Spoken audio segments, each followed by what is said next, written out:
Chicago Bears fans, welcome to What to Expect. This is the first episode of the brand new series where we focus on a team-specific offensive or defensive unit, and today's unit in which we're turning our focus to, the Chicago Bears defense.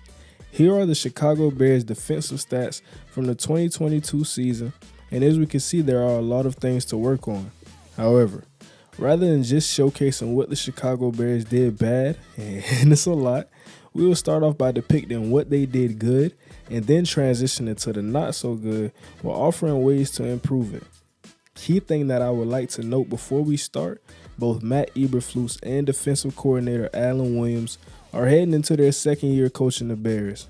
A main reason a lot of these players weren't ideal scheme fits. Take a look at some of the notable players who were added to this defense, and you can see a lot of things are about to change. Now it's finally time to dive in. Let's roll the tape. So the first thing to understand is that Chicago Bears' base scheme is a zone-heavy 4-3 system, which emphasizes getting home with 4, using split safety coverages, and ideally it'll be Tampa 2, cover 6, and these coverages force tight window throws in the short to intermediate passing game. These coverages can be beat with conflicting deep routes, but the idea is that the pass rush will never give it time to develop. However, the Chicago Bears ended up running a lot of one high safety because they needed the extra box player to help their run defense.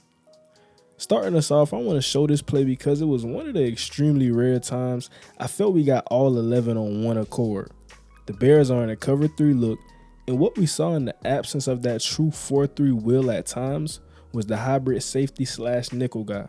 Almost every team basically has a guy like this up to this point, and for the second level, everything's covered well, and especially I love how Williamson takes away this block and release by the tight end, which in turn allows Travis Gibson to close and make the initial pressure. Focusing on the front 4 now, this is not the prettiest stunt you may see, but Dominique Robinson is going to loop from the 5 tech. He's going to go to the opposite A-gap and finish this play off. Great job. Next play here, we're facing the Philadelphia Eagles. This play I want to talk about linebackers, basically a whole new room in 2023. But how many snaps will Sanborn get in a league where more than 2 linebackers on the field has basically become extinct? Before determining what makes a good linebacker play, we have to understand the gap responsibilities of the defensive line. 96 is going to condense down the left side A-gap to the right side A-gap. Now understand, for anybody, this is a very tough ask, but further to the right, we have the B and C gaps both accounted for. Now on this read option, Travis Gibson bites down, leaving open the C gap for Jalen Hurts. Now, this is only one guy. Sanborn is the guy left to make this play, and we can finally decide whether or not the linebacker gets there and the manner in which he gets there. Understand that not only does Sanborn dissect this play, he uses his length to extend and beat one of the best centers in football before coming up and forming this tackle. I think TJ Edwards may have to look over his shoulder because I just don't see Sanborn sitting out too much. And when talking about the secondary, if I'm being extremely honest, I went into this breakdown expecting a way worse secondary. But after watching multiple games in full and adding in a Tyreek Stevenson, along with the return of Eddie Jackson, plus the guys already here knowing they're going to get better, this could truthfully be a top 10 passing defense. I really love this secondary. The only problem with this is that, again, this team ranked 32nd in sacks. So with new additions along the defensive line and a second year of thinking of pressure schemes for Alan Williams, that should be subject to change. But we still got to see. And talking about the pass coverage, let's talk about this play right here. Jaquan Brisker is going to start off his alignment 8 yards from the line of scrimmage. You may not know what he's going to do right to this point, but when the ball snaps, he's going to transition right into the deep half of the field as the Bears show a cover 2 look. Key thing we see on this play is that both of our corners are in phase and they're trailing. The Eagles are running 2 inside posts with 2 verticals on the outside, and this attacks everybody in the coverage. Not only does this attack the 2 corners, but this attacks the 2 safeties, making them play inside quarters. Jalen Hurts makes the right read to A.J. Brown on this play, trying to throw the ball over the trailing defender and Jalen Johnson, but this is a grown man's throw. Not to say Jalen Hurts can't make this throw because he's done it on multiple occasions, but Jalen Johnson shows once again why he wants that contract, making an extremely athletic play on the ball. Somebody pay this man. And this is something I just didn't see enough, I'm going to be honest. And that's defeating a single block on this play. Again, that was rare, but luckily for the Bears, it was usually Justin Jones when it happened.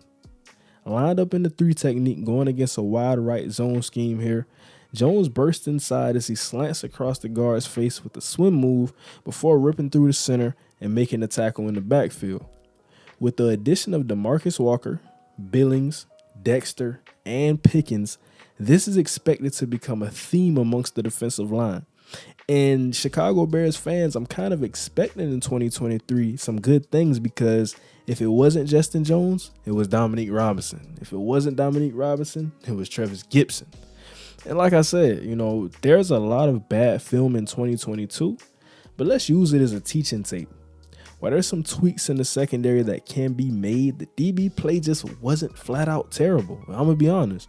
The best pass coverage is a good front 7, specifically that front 4, and I want to break down the final task for this defense to take the next step.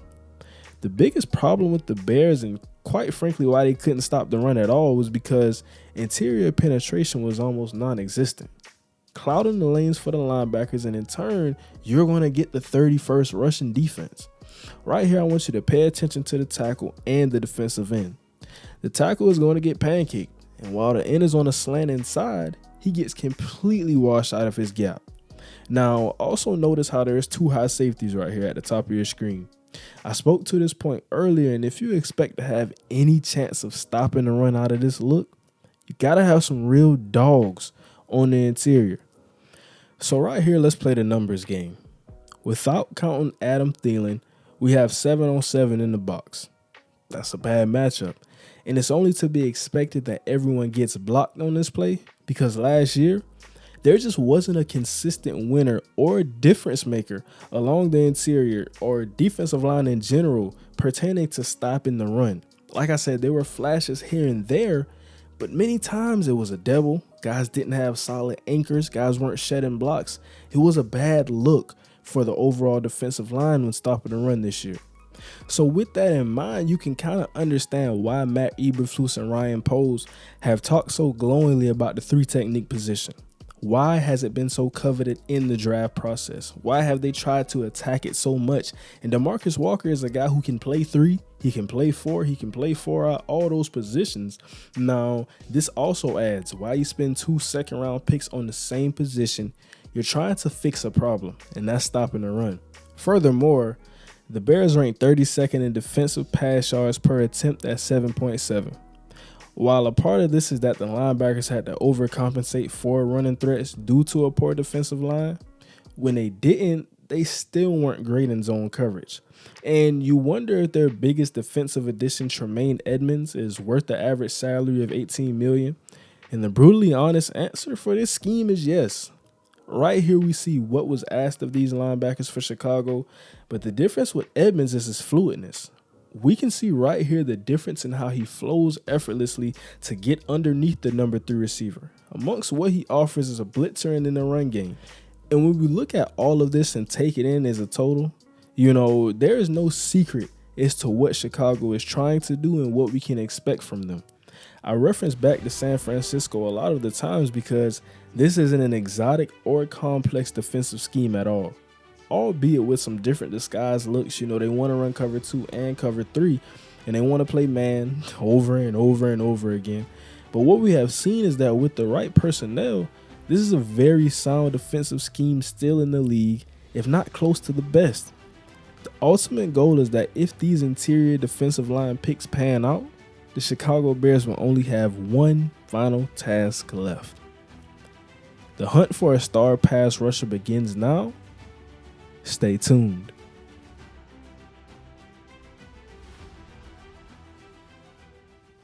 So we're starting off with a heavy hitter against one of the league's best in Patrick Surtain Jr. Got the safety opposite hash, and PS2 is in press alignment, so we're focusing one-on-one. Now, when I watched more, I felt that he used his hands very well to create separation. Patrick Surtain is patient initially, but when he throws his punch, Moore combats that with his own punch to not only keep the separation, but expand it.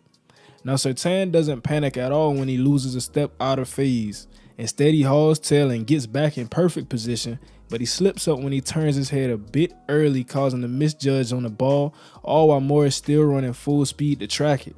This gives him that final inch of separation before a huge gain on the play, and shout out to the QB for the dime.